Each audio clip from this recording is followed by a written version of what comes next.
You can't sit here if you're not buying anything, the manager snapped loudly, pointing toward the door while customers stared at the gray-haired man shivering alone in the corner booth.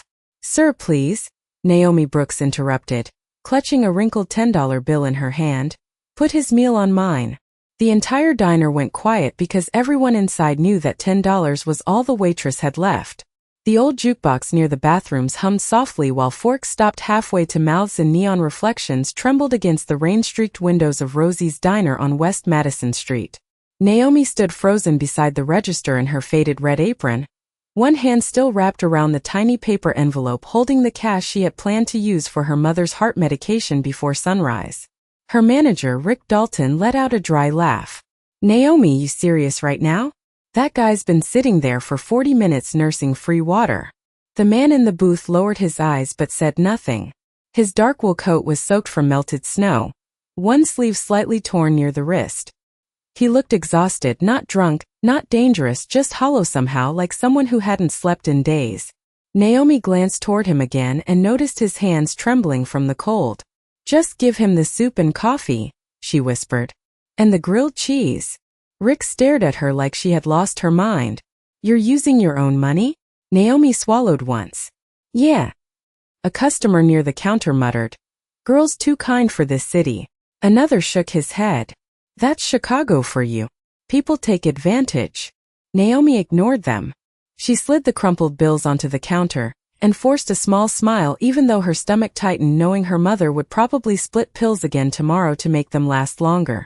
Rick snatched the money with a grunt and disappeared into the kitchen while Naomi carried the steaming coffee herself. The stranger looked up slowly as she placed the mug in front of him. Close, his face looked familiar somehow. Sharp jawline. Silver at the temples. Pale blue eyes carrying the kind of tiredness money couldn't hide. I didn't ask for charity, he said. Quietly. Naomi pulled a packet of crackers from her apron pocket and set it beside the soup. Good, she replied softly. Because this isn't charity. The man stared at her for a long moment while steam curled between them. Around the diner, plates clattered again and conversation slowly resumed, but something had shifted. Naomi could feel it. The stranger reached into his coat pocket suddenly, then stopped. His wallet was gone. His phone too. A flicker of frustration crossed his face before disappearing behind calm again. Naomi noticed the tiny scrape near his cheekbone and the dampness still clinging to his hairline. You okay? She asked. He gave a humorless smile. Not particularly. Rick shouted from the kitchen window. Naomi, table 6 needs refills. She turned quickly. Coming. But before she walked away, the stranger spoke again. Why would you spend your last $10 on somebody you don't even know? Naomi hesitated. For 1 second, the exhaustion behind her eyes showed through the smile. Because I know what it feels like when nobody helps. The man went completely still. Outside, headlights swept across the diner windows as black SUVs suddenly slowed near the curb. Naomi didn't notice them yet. But the stranger did. And for the first time all night, real fear flickered across his face. The stranger lowered his head the instant the black SUVs stopped outside the diner, and Naomi felt the tension hit the room before she even understood why. Tires hissed against the wet street while headlights washed across the windows in long pale streaks. Rick looked up from the grill.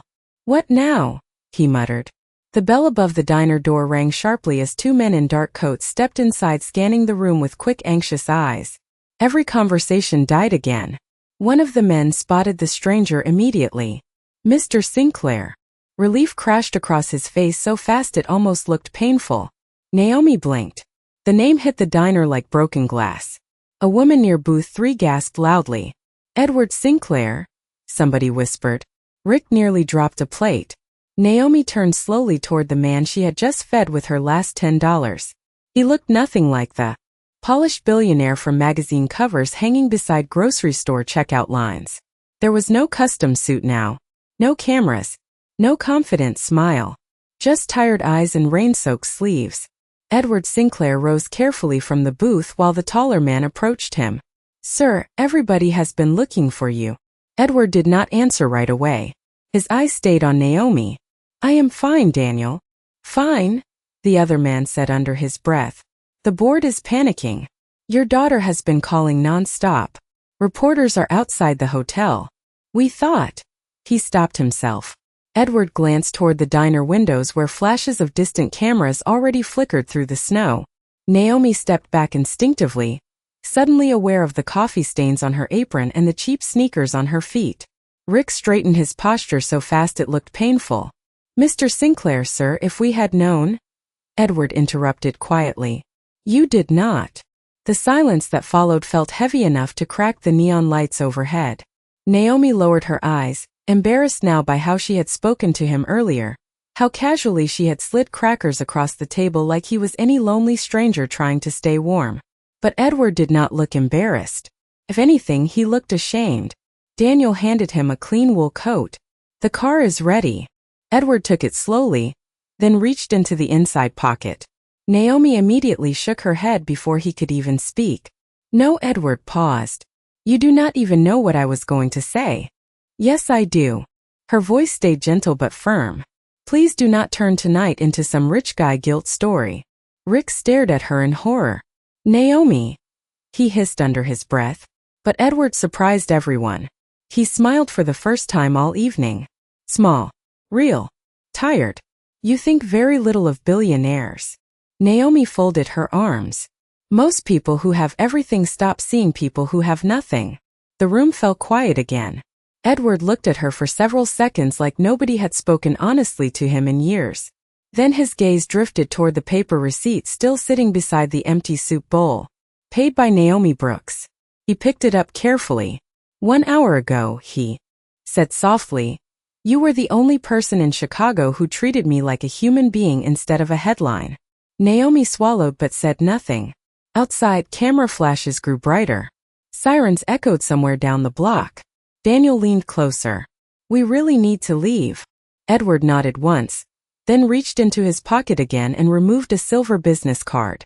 Not flashy, just elegant lettering pressed into matte steel. He placed it gently on the table between them. "Tomorrow morning," he said, "someone is going to offer you a great deal of money for your silence about tonight." Naomi frowned. "What?" "Do not take it." Her heartbeat slowed strangely. "Why?" Edward looked directly into her eyes. "Because I would rather make you a different offer myself." "Naomi, are you out of your mind?" Rick snapped the second the black SUVs disappeared into the snowy traffic. The diner erupted into noise behind him as customers grabbed phones and whispered over each other. But Naomi could barely hear any of it. Her fingers stayed frozen around the silver card Edward Sinclair had left behind. "Do you realize who that was?" Rick demanded. Naomi slipped the card into her apron pocket carefully. "A man who needed help." Rick let out a sharp laugh. "That man owns half the buildings downtown." A waitress near the coffee station leaned closer. "Girl, if the tabloids find out you fed him, they are going to turn this place upside down." Naomi did not answer.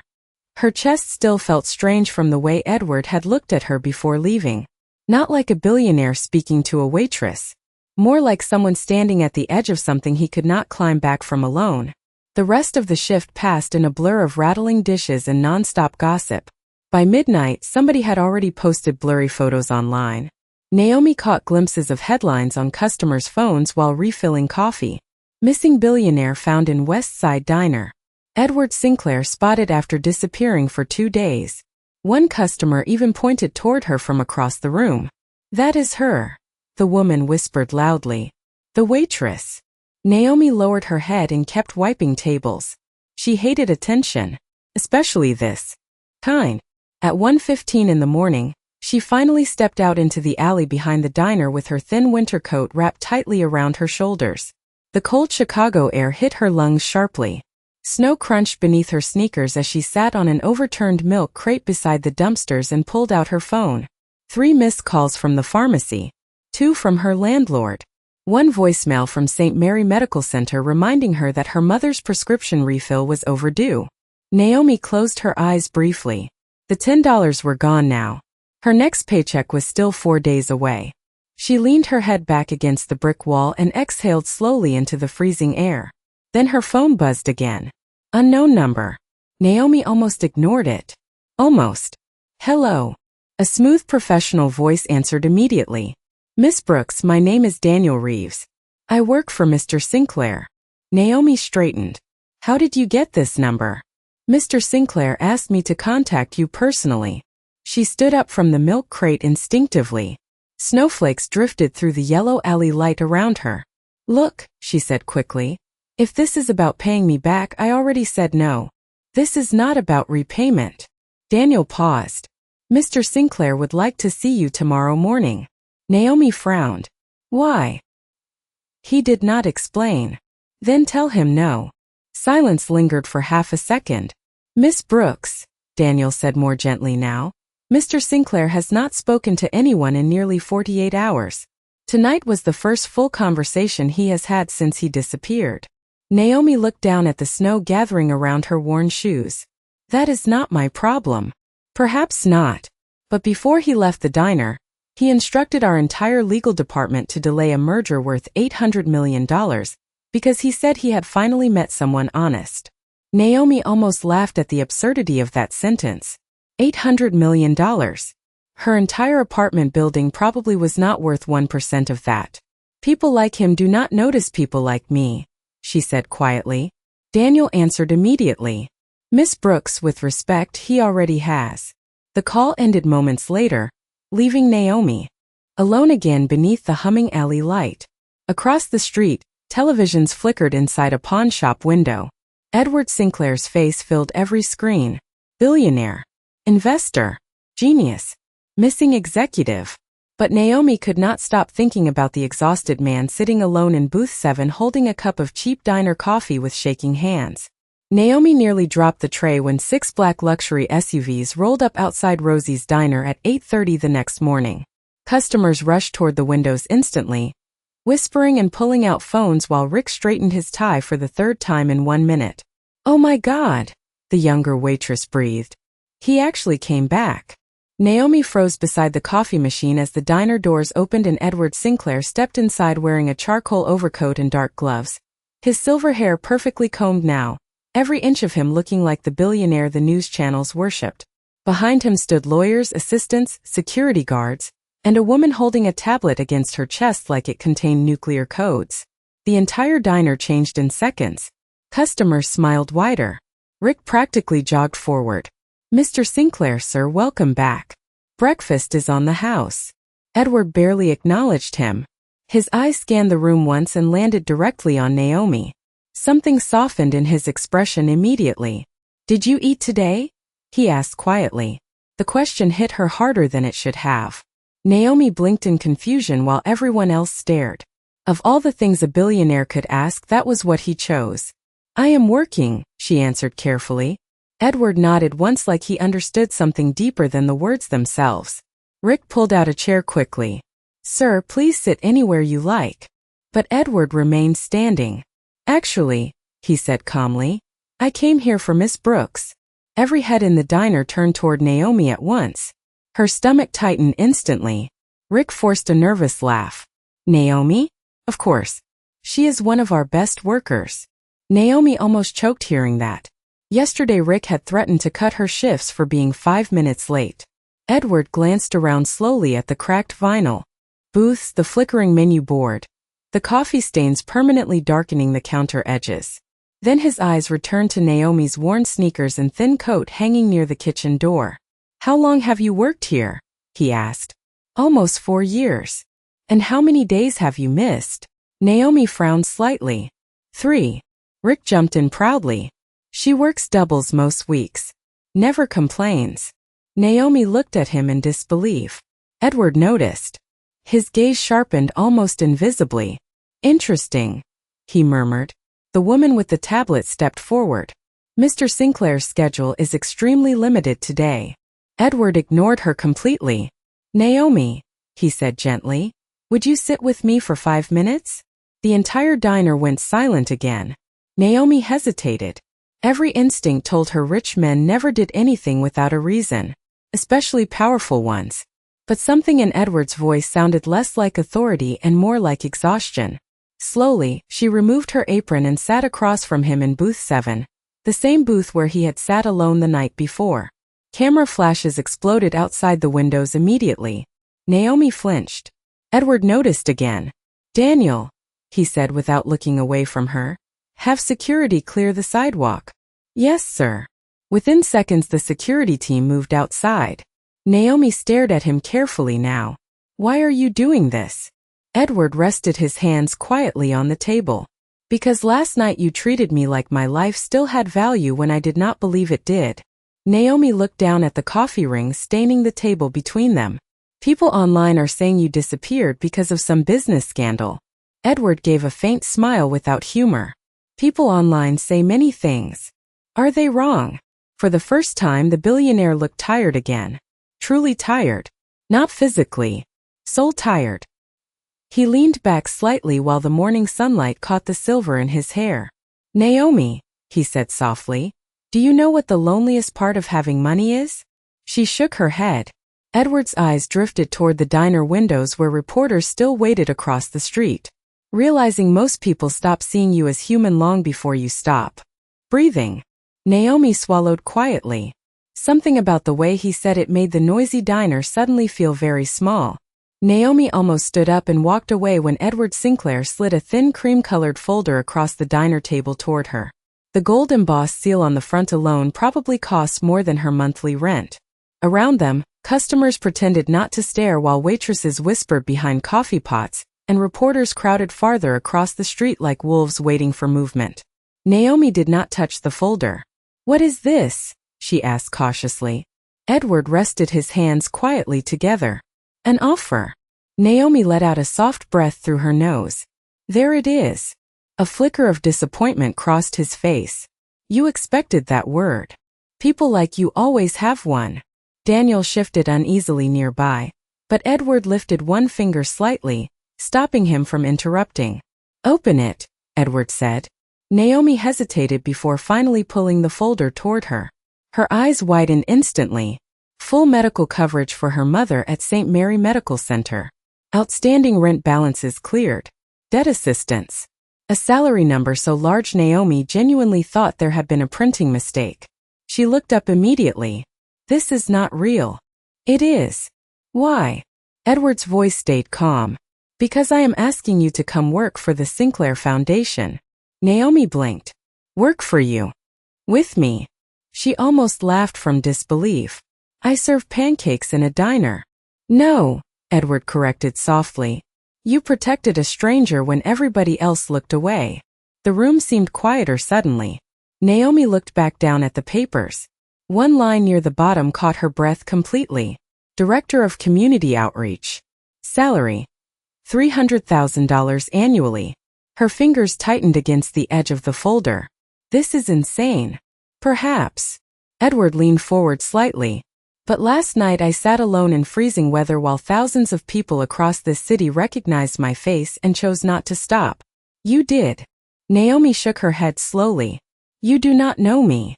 I know enough. No, you know one moment. Her voice sharpened now. You do not know how many times my electricity got shut off growing up. You do not know my mother worked herself sick cleaning hotel rooms while rich people left towels on the floor like trash.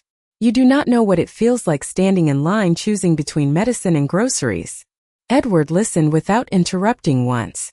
That alone unsettled Naomi more than the money did. You are right, he admitted quietly. I do not know those things personally.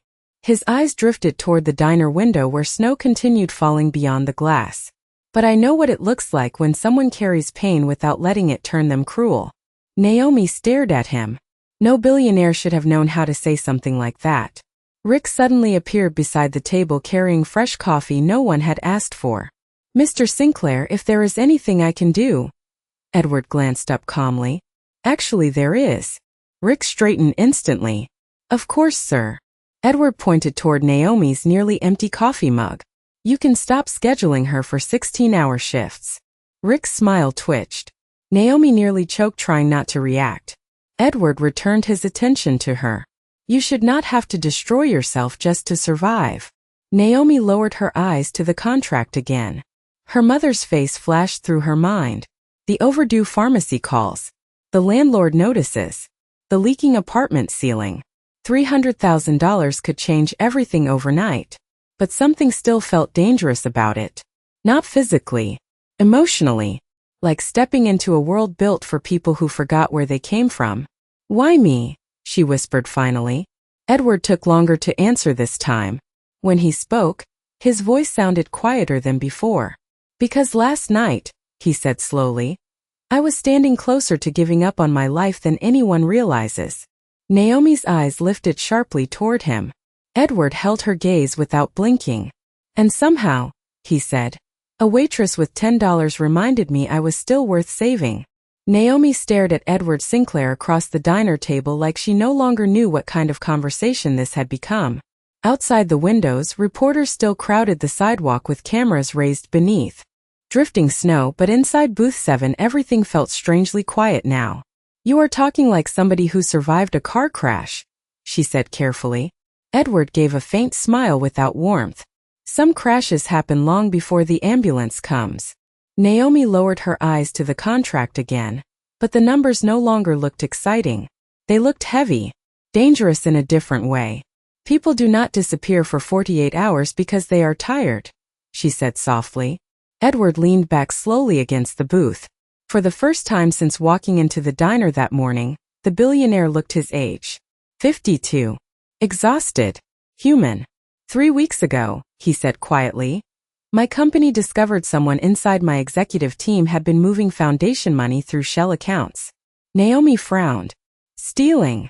Yes. Did they catch who did it? Edward looked out toward the street. Not yet. The muscles in his jaw tightened briefly. But somehow the media decided I was responsible before the investigation even finished. Naomi remembered the headlines she had seen online. Corrupt billionaire. Fraud investigation. Public outrage. People online can be cruel, she murmured. Edward let out a low breath that almost sounded like laughter. Cruel I can survive. What I was not prepared for was discovering how quickly people disappear when your reputation cracks. He looked back at her. Board members stopped returning calls. Business partners leaked stories to reporters. Men who spent 20 years shaking my hand suddenly acted like they had never met me. Naomi stayed silent. Edward's voice dropped lower now. My daughter asked me yesterday if I had done something wrong. That sentence landed harder than anything else. Naomi saw it immediately in his face. Not anger. Not humiliation. Hurt. Deep and quiet. Did you? She asked honestly. Edward held her gaze.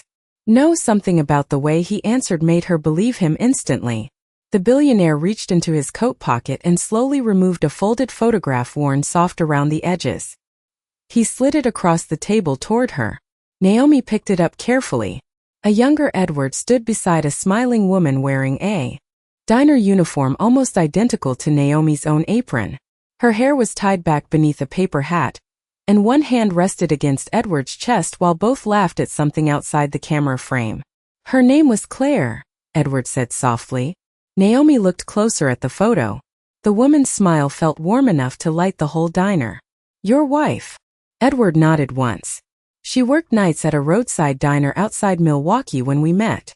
Naomi looked up in surprise. You are serious? Completely. A small smile touched his face for the first time that day. I was 24 and convinced money solved everything.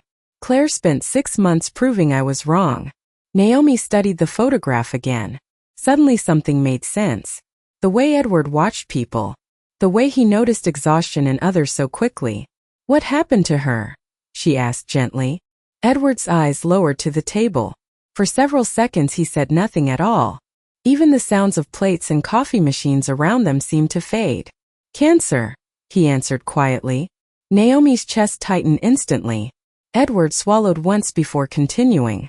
Near the end, she told me something I never forgot. His thumb brushed lightly against the edge of the old photograph. She said the world does not break people all at once. It breaks them one ignored moment at a time. Naomi felt her throat tighten unexpectedly. Edward looked directly at her now. Last night when everybody else walked past me, he said softly, you reminded me what Claire used to believe about people.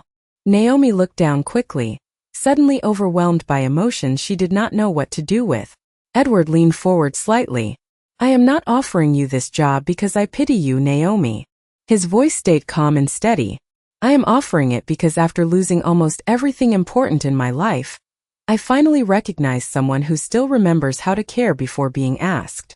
Naomi did not realize her face was already all over the internet until a teenager at table 4 pointed his phone directly at her and whispered, "That is the waitress from the Billionaire story." The diner suddenly felt too bright, too loud, too exposed. By lunchtime the next day, every television inside Rosie's diner flashed the same headlines beside blurry photos of Naomi standing near Edward Sinclair's table. Mystery waitress captures billionaire's attention. Who is Naomi Brooks? Social media explodes over Sinclair diner woman. Naomi kept her head down while carrying plates, but the whispers followed her everywhere now. Some customers smiled kindly. Others looked at her like she had won a lottery ticket she did not deserve. One woman near the register laughed softly into her mimosa and said loud enough for Naomi to hear, "Funny how billionaires suddenly discover humanity when the pretty waitress is young." Naomi nearly dropped the coffee pot in her hand. Rick immediately rushed over trying to smooth things down. "Ignore them," he muttered quickly. But Naomi could already feel the humiliation crawling up her neck. Across the diner, another customer pulled up a live stream discussing her life like she was a celebrity scandal.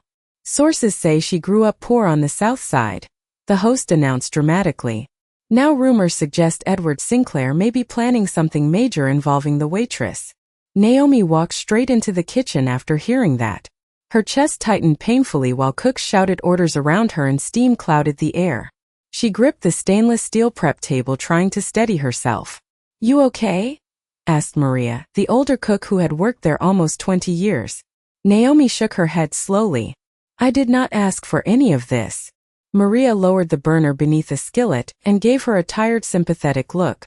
"Honey, rich people do not move quietly. Their shadows arrive before they do." Naomi let out a humorless laugh. "I think his shadow just ruined my life." But things got worse an hour later. Rick stormed into the kitchen holding his phone with panic written all over his face. "Naomi," he snapped. "What did you tell reporters?" She blinked in confusion. "Nothing." Rick shoved the phone toward her. A gossip account had posted side-by-side photos of Naomi and Edward with giant red lettering underneath. "Gold digger or good Samaritan." The comments beneath it moved so fast Naomi could barely read them. She only caught fragments. She planned this. Another girl chasing money. Billionaire charity stunt. Somebody even posted her apartment building address. Naomi's stomach dropped instantly. "Rick," she whispered. "They found where I live." He rubbed his forehead anxiously. "I have reporters calling the diner every 10 minutes. Customers are filming inside. Corporate says this place is becoming a liability." Naomi stared at him slowly. "Corporate?" Rick avoided her eyes. "They think maybe you should take a few days off until things cool down." The words hit harder than she expected. "You are suspending me?" No, not suspending." He lowered his voice. "Just temporary leave." Naomi looked around the kitchen where she had spent 4 exhausting years carrying trays, cleaning spills, surviving double shifts, smiling through insults, and pretending her feet did not ache after 16 hours standing. Suddenly none of it mattered. One night, one act of kindness, and now the entire world had decided who she was without asking her once. Maria stepped closer quietly. "Naomi?" But Naomi was already untying her apron. Her hands trembled slightly as she folded the faded red fabric and placed it on the prep counter beside the order tickets. "I really needed this job," she whispered. Nobody answered because there was nothing left to say. Outside, snow drifted slowly across West Madison Street while camera flashes flickered beyond the diner windows again. Naomi pulled on her thin coat and stepped into the freezing Chicago afternoon carrying a small cardboard box with her things inside. Halfway down the sidewalk, her phone suddenly rang. Edward Sinclair. Naomi almost let the call go to voicemail when Edward Sinclair's name flashed across her screen beside the falling snow. Reporters still crowded the diner windows behind her while strangers on the sidewalk whispered and pointed phones in her direction. Her fingers tightened around the cardboard box holding her apron, her cracked earbuds, and the framed photo of her mother she kept in her locker. "What?" she answered finally, unable to hide the hurt in her voice. For a second Edward said nothing. Then quietly, "Where are you?" Naomi laughed bitterly. Apparently unemployed. She heard him exhale sharply on the other end. They let you go? Temporary leave, she replied, which is rich people language for please disappear quietly. Edward's voice hardened instantly. Stay where you are. Edward. Please. Something in that single word stopped her. Not authority. Not billionaire confidence. Desperation. 20 minutes later the black SUVs returned, but this time they did not stop at the diner entrance. They pulled directly beside Naomi near the bus bench where she sat alone beneath the flickering streetlight. Snow collected across the shoulders of her thin coat while downtown traffic hissed through slush nearby. Edward stepped out himself before security could even open the door properly. The moment he saw the cardboard box in her lap, his face changed. They fired you because of me. Naomi looked away. Do not flatter yourself. People have been looking for reasons to push me around my whole life. Edward sat beside her on the freezing metal bench without caring that snow soaked into his expensive coat. Security exchanged confused glances nearby. Billionaires did not sit at bus stops in the cold. I should have protected your privacy sooner, he said quietly. Naomi shook her head. You cannot protect somebody from the internet. Edward looked out at the snowy street ahead of them. No, he admitted softly. But I can tell the truth. Naomi frowned slightly. What truth? Edward reached into his coat pocket and handed her his phone. A paused security video filled the screen. Grainy black and white footage from outside Rosie's diner. Naomi pressed play slowly. She watched herself appear on camera from 2 nights earlier carrying a takeout bag through the snow toward Edward sitting alone near the diner window. She watched herself hand him food. Sit beside him briefly. Pull the $10 from her pocket. Then something else appeared in the footage that made her breathing stop. Edward lowered his head into his hands after she walked back inside. Completely still. Alone beneath the falling snow. That was 10 minutes before you came outside, Edward said quietly beside her. Naomi looked at the screen again. Even through blurry footage, the loneliness surrounding him felt unbearable. Edward. His voice dropped lower. Do you know why I disappeared? Naomi slowly shook her head. Snow drifted softly through the city lights around them while cars passed without noticing the billionaire sitting at a freezing bus stop. Edward swallowed once before answering. Because 2 nights ago I drove across this city planning never to come back. Naomi stared at him instantly. He kept his eyes fixed forward. I was tired, Naomi. Tired of headlines. Tired of betrayal. Tired of spending years building companies for people who only loved me when I was useful. His jaw tightened slightly. Then I ended up sitting outside your diner wondering if anybody would notice if I disappeared completely. Naomi's chest tightened painfully. Edward finally turned toward her now. His pale blue eyes looked exhausted beyond words. You were the only person who stopped. She could not speak. Edward glanced down at the cardboard box in her lap. And now the world is punishing you for it. Naomi lowered her eyes slowly. That is not your fault. No, he said quietly. But what happens next is my responsibility.